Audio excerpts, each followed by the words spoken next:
Chaque été, ils reviennent, et avec eux les piqûres. Mais les moustiques ne sont pas qu'une nuisance. Ce sont aussi les animaux les plus meurtriers au monde.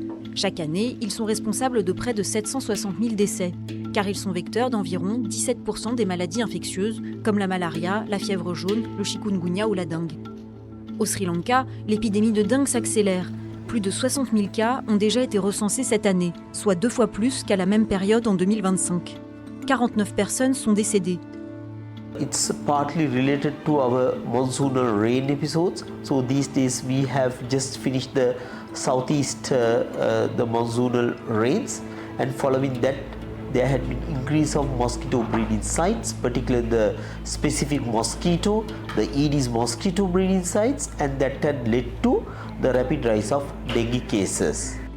Avec le réchauffement climatique, les moustiques gagnent du terrain partout dans le monde, et avec eux, le risque d'épidémie.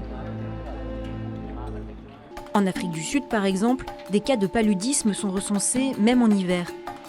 As we were mentioning the issue of climate change, that mentality of associating malaria with summer, we need to forget about that one, because honestly speaking, even in winter, as I was saying, we continue to see transmission.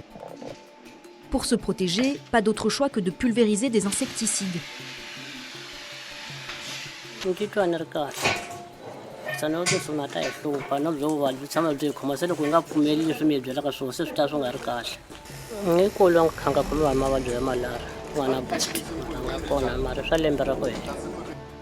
Mais face à des moustiques toujours plus nombreux, ces mesures ne suffisent plus. Comment se protéger ? Au Brésil, des chercheurs misent sur une stratégie innovante, infecter des moustiques avec une bactérie qui les empêche de transmettre la dengue. Ils sont ensuite lâchés dans la nature et transmettent la bactérie à leur descendance. En l'espace de quelques mois, ils remplacent les moustiques qui propagent la dengue.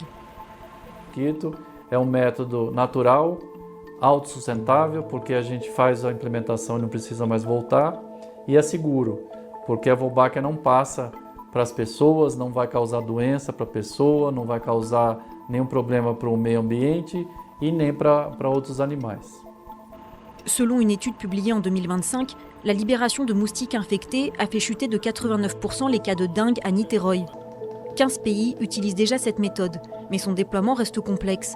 Il exige des moyens humains, techniques et financiers importants.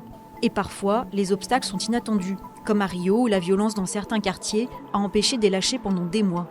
Antes, no Rio de Janeiro, por exemplo, trabalhamos na região norte do município, onde tem muitas favelas, muitas comunidades que a violência não deixava chegar e liberar mosquitos. Isso eu acho que é importante de colocar. Então, quando você não consegue fazer essa liberação estruturada por cerca de 4 a 6 meses, os níveis de Wolbachia não chegam onde deveriam chegar.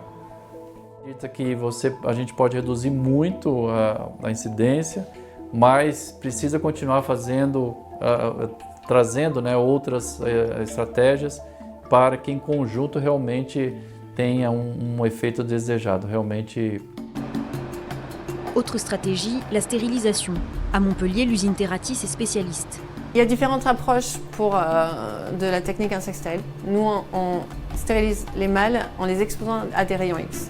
Donc les rayons X vont uniquement impacter les spermatozoïdes des mâles. C'est non OGM, c'est non chimique. Donc ça permet d'avoir une approche écologique et autorisée.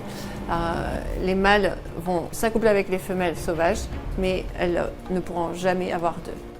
Ici, vous voyez un accouplement. Donc en dessous, c'est le mâle. Les moustiques stériles sont ensuite relâchés. Le terrain, c'est les quartiers, les campings. C'est là où les gens souffrent du moustique tigre en termes de nuisance, de qualité de vie, mais aussi où il y a un risque de transmission de maladies. Donc l'objectif, c'est de pouvoir diminuer les densités de moustiques tigres fortement et durablement. Aujourd'hui, Terratis produit 1,5 million de moustiques tigres stériles par semaine. Objectif, 40 millions d'ici 2 ans. La technique suscite un intérêt croissant. Il y a actuellement une 50aine de projets qui la développent dans le monde, dans différents pays, à différents niveaux de développement.